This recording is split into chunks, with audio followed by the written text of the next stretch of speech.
Hi folks, this is the editor-in-chief of The Thinker, here with folk of the New York City, and I'm here to ask him about the pandemic and the protests. So let's go ahead and get started. So sir, what's your name and occupation? My name is Jordan. I just graduated from Columbia. Which Nice. Is, here we are. Yeah. So how's the pandemic affected you? It's an interesting question. I mean, pandemic has affected, everyone significantly. It's significantly altered my plans and a lot of my friends' plans who've just graduated. Employment is obviously is down.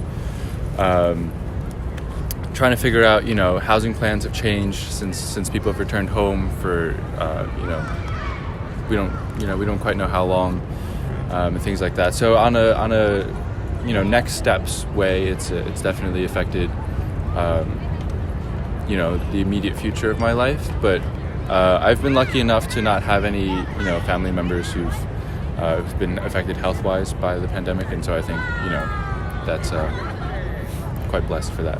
Yeah. Did you think your last year at Columbia was going to be through a pandemic? Well, it's hard to think that would happen. Yeah. No, of course not. Obviously, by come January, we had some idea that something was happening, but I don't think anyone really expected anything to this extent. I'm sorry, I like this guy's pass. And no, certainly not. Yeah. So let's move on to the protests. Sure. So what do you think about the death of George Floyd? Yes, obviously a horrific and tragic event. I've participated in a few of the protests, although obviously you have to be very careful about that with COVID, and I have some responsibility to the people around me to not get infected or to be able to isolate effectively. I think the protests are awesome. I think the discussion that's arisen, I think the kind of the sea change of politics that I've been witnessing among even people in my own networks.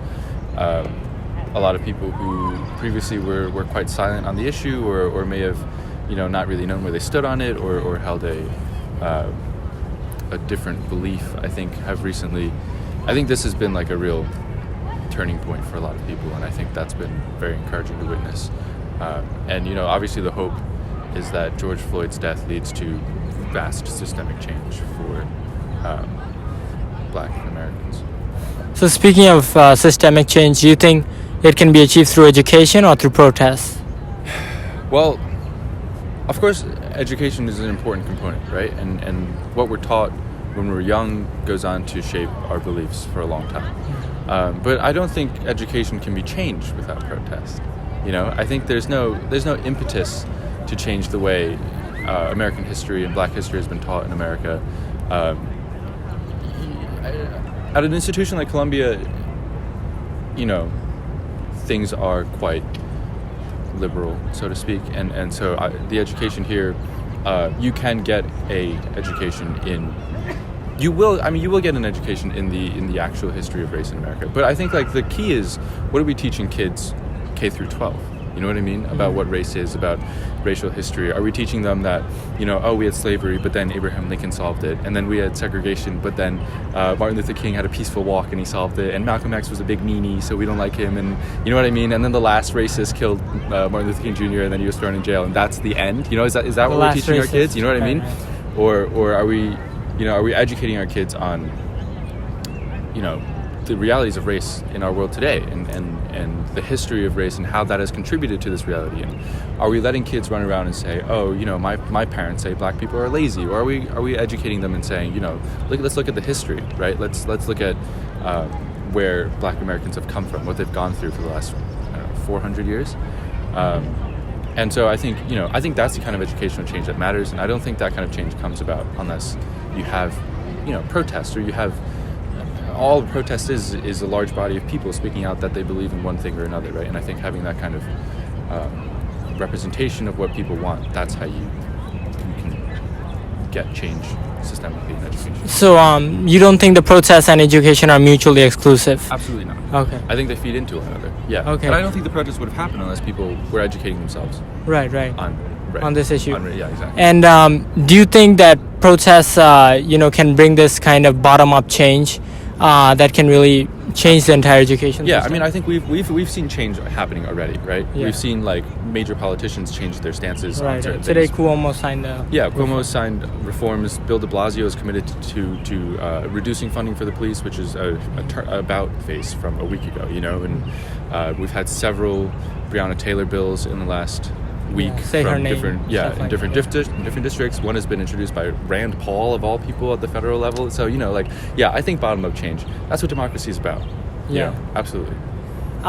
Do you think it makes sense to defund the police? I think the defund the police conversation has been misconstrued. I don't think anyone, I mean, okay, of course some people may be arguing that we should simply not have police anymore. I think very few people are genuinely arguing that on a policy level. I think people are saying reduce funding for the police, take that funding, spend it on community initiatives, right? And we've seen a lot in recent weeks of dialogue of exactly what we expect our police to do. You know, we expect our police to go and resolve domestic disputes between family. We expect our police to handle rape cases. We expect our police to, I mean, they have the most, you know, multifaceted job of Yeah. anyone in our society, and they're absolutely not trained for that, you know, and it's very unfair to place all of these responsibilities on them. So I think the defund the police movement is absolutely, it's in the right direction for sure, you know, and it's, you know, it's not so much defund the police as it is like reduce funding for the police and reallocate money for community efforts, Services, you know, and yeah. education and mental health wellness and you know, other things that we've identified as needs in the community based on what police are called in to do. You know what I mean? Yeah. So yeah, I'd say I agree with the defund the police. So what major did you graduate from? I had a theater major. Nice. Yeah. So how does that tie in with the, you know, the pandemic, the It protests? does. I want to be an actor, you Okay. know, or I am an actor. So for me, obviously it's affected the job opportunities. It's the entire industry is kind of shut down, you know, for the immediate future. Yeah. And you know, it's kind of going to slowly come back to life depending on, you know, reopenings and phases and how many people can be in a room at once, and can you actually get a crew together to film something? Can you actually have people in the theater or not? So it's affected. The pandemic has affected me in that way for sure. But I would say the theater major is maybe a little less relevant to Black Lives Matter at the moment. Yeah. Although obviously representation is important in film and theater, and that's something that's important to me, but a little less important in people's lives. Right. You know? You know, there's been the conversation about what matters more, buildings or people. You know, what do you think? Well, people, obviously. Right. You can't rebuild a person. We have enough money as a society to rebuild all kinds of buildings. You know, we tear Right. down buildings to build new buildings all the time for no reason. And no one's tearing down buildings here. You're getting a little bit of facade damage, structural damage, glass windows, like walls, like those things. I mean, a few tens of thousands of dollars, resolved, right? Someone dies, they're gone. That's it.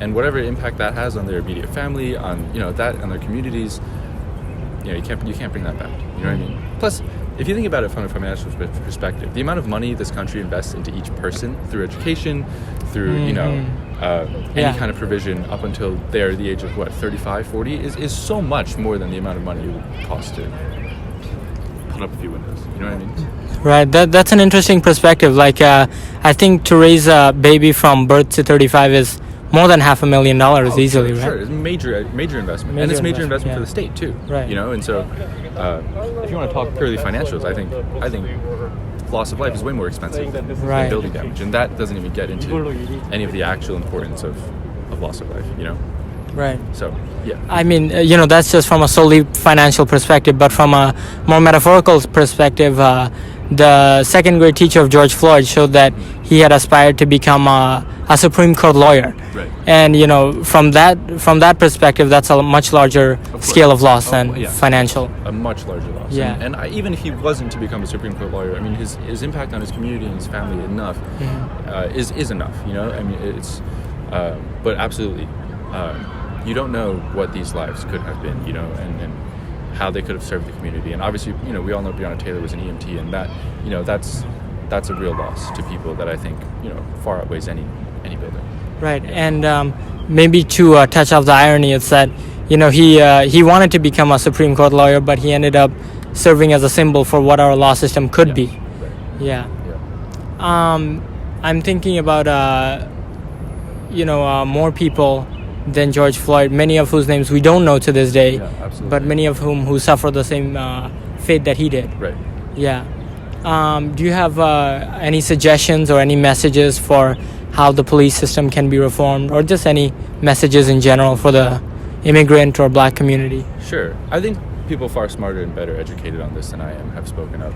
And for me, you know, and for my friends, I think it's a time to educate ourselves, you know, and read and not be ignorant. And I don't really, you know, I'm not as invested in what belief you have coming out of this as that you have a belief that you can defend, that you, as based on data that you're knowledgeable about, that doesn't come from ignorance. Do I have a message for black and indigenous immigrants in America? What do I have to say? I mean, obviously, I support you. You know, I'm on your side. I'm learning. You know, and as a person of color, you know, I recognize that we've had very different experiences. You know, in America, and we've you know suffered differently.